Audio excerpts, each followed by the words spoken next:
ዌስትሃም ዩናይትድ ከአርሰናል የእንግሊዝ ፕሪሚየር ሊግ 36ኛ ሳምንት መርሃ ግብር ዛሬ ሲቀጥል አርሰናል ወደ ለንደን ስታዲየም አቅንቶ ዌስትሃም ዩናይትድን ይፋለማል። የሊጉ መሪ አርሰናል ከ22 ዓመታት በኋላ የፕሪሚየር ሊጉ አሸናፊ ለመሆን ቀሪ 3 ጨዋታዎችን በድል ማጠናቀቅ አለበት። ከቀሩ ጨዋታዎች በርካቶች እንደገመቱት ፈታኙ ዛሬ ከዌስትሃም ጋር የሚያደርገው ነው። ዌስትሃም ዩናይትድ ወረቀት ላይ አርሰናልን የሚገዳደር ስብስብ ባይኖረውም የሚፋለመው ግን ላለመውረድ ነው። ያላቸውን ሁሉ ሰጥተው በፕሪሚየር ሊጉ ለመቆየት የሚያደርጉት ጥረት ለመድፈኞቹ ፈተና ሊሆን ይችላል። የሚኬል አርቴታው ቡድን ጥሩ መነሳሳት ላይ ይገኛል። ማንቸስተር ሲቲ ትናንት ብሬንትፎርድን ከማሸነፉ በፊት ሰኞ ዕለት ከኤቨርተን ጋር አቻ መለያየቱ ዋንጫውን የማንሳት እድሉ በአርሰናል እጅ እንዲገባ አድርጓል። አትሌቲኮ ማድሪድን በመርታት ከ20 ዓመታት በኋላ የአውሮፓ ቻምፒየንስ ሊግ ፍጻሜ ተፋላሚ የሆነው አርሰናል የሰሜን ለንደኑ ክለብ ተነሳሽነት ጨምሯል። ከዚህ ቀደም አድርጎት የማያውቀውን በአንድ የውድድር ዓመት ፕሪሚየር ሊግንና ቻምፒየንስ ሊግን የማሸነፍ እድል ያለው አርሰናል ዘንድሮም በሁለት ውድድር 41 ጨዋታዎችን አሸንፏል። እንደ አውሮፓውያን አቆጣጠር ከ1971 በኋላ በአንድ የውድድር ዓመት 41 ጨዋታዎች ሲያሸንፍ ለመጀመሪያ ጊዜ ሆኗል። የተለየ የውድድር ዘመን እያሳለፈ የሚገኘው ቡድኑ ከ56 ዓመታት በፊት የሰራውን ታሪክ ለማደስም 4 ወሳኝ ጨዋታዎች ይቀሩታል። ይኸውም በዛሬ ጨዋታው የቆሙ ኳሶች አጠቃቀም ትልቅ ልዩነት ፈጣሪ ሊሆን ይችላል። አርሰናል በውድድር ዓመቱ በሊጉ ብቻ 27 የቆሙ ኳሶችን ወደ ግብነት የቀየረ ሲሆን ከነዚህም ውስጥ 17ቱ የተገኙት ከማዕዘን ምት መሆኑን የኦፕታ መረጃ ያሳያል። በቆሙ ኳሶች ግብ በማስቆጠር በሊጉ አርሰናል ቀዳሚ ሲሆን ዌስትሃም ደግሞ በቆሙ ኳሶች ብዙ ግብ የተቆጠረበት ቡድን ነው።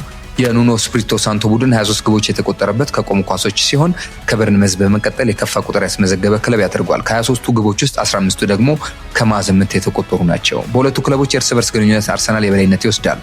መድፈኞቹ በፕሪሚየር ሊጉ በአጠቃላይ 38 ጊዜ ዌስትሃምን አሸንፈዋል። ያለፉት 2 ዓመታት የለንደን ስታዲየም ጉዞም በስኬት የታጀበ ነበር። በሁለቱ ጨዋታዎች 11 ግቦችን አስቆጥሮ 2 ግብ ብቻ ተቆጥሮበታል።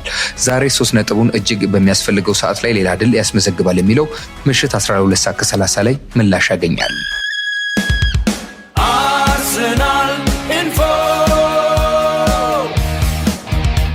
የዋንጫው ጉዞ ወሳኝ ምዕራፍ አርሰናል በለንደን ደርቢ ከዌስትሃም ጋር ይጋጠማል። ሊጠናቀቅ የሁለት ጨዋታዎች ዕድሜ ብቻ በቀረው የእንግሊዝ ፕሪሚየር ሊግ ለሻምፒዮንነት የሚያደርገው ትግል አሁንም በጓጉነት ቀጥሏል። አርሰናል ወይስ ማንቸስተር ሲቲ የሚለው ጥያቄ ምላሽ ለማግኘት ጥቂት ሳምንታት የቀሩት ሲሆን ሊጉን በ76 ነጥብ እየመራ የሚገኘው አርሰናል ዛሬ ምናልባትም የዋንጫ ጉዞውን ትክክለኛ መዳረሻ ፍንጭ ሊሰጥ የሚችለውን ወሳኝ ጨዋታ በለንደን ደርቢ ከዌስትሃም ጋር ያደርጋል።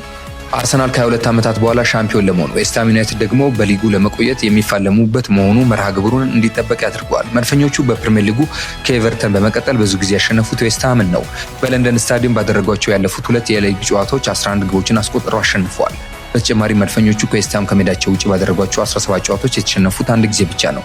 ዌስትሃም ምንም እንኳን በወራጅ ቀጠና ውስጥ ቢገኝም በሜዳው ባደረጋቸው ያለፉት 6 ጨዋታዎች አለመሸነፉ ዛሬ ለአርሰናል ከባድ ፈተና ሊሆን ይችላል። ለሁለቱም ቡድኖች የሁሉና ያህል ወሳኝ የሆነው ይህ ጨዋታ ምሽት 12:30 ላይ የሚጀምር ሲሆን ለምሽቱ ፍልሚያ ካይ ሃቨርትዝ እና ማርቲን ኦዴጋርድ ዝግጁ መሆናቸውን አሰልጣኝ ሚኬል አርቴታ አረጋግጧል። ዩራያን ቲምበር ግን ከጉዳቱ አልተመለሰም። አርቴታ ከጨዋታው በፊት በሰጠው አስተያየት ለዋንጫው እጅግ የቀረብንበት ሰዓት በመሆኑ በውድድር ዘመኑ ካሳየነው በላይ የሆነ ውጤት፣ ረሃብና ፍላጎት አሳይተን እንጫወታለን፣ ለዚህም በሚገባ ተዘጋጅተናል ብሏል። የዌስትሃም አለቃ ኑኖ ስፕሪቶ ሳንቶ በበኩላቸው የጨዋታውን አስፈላጊነት ጠንቅቀን እንረዳለን፣ በሜዳችን የምናደርገው በመሆኑ የምንፈልገውን ውጤት የምናሳካበት ጨዋታ ይሆናል ብለዋል። ምሽት 12:30 ላይ ጨዋታው ይጀምራል።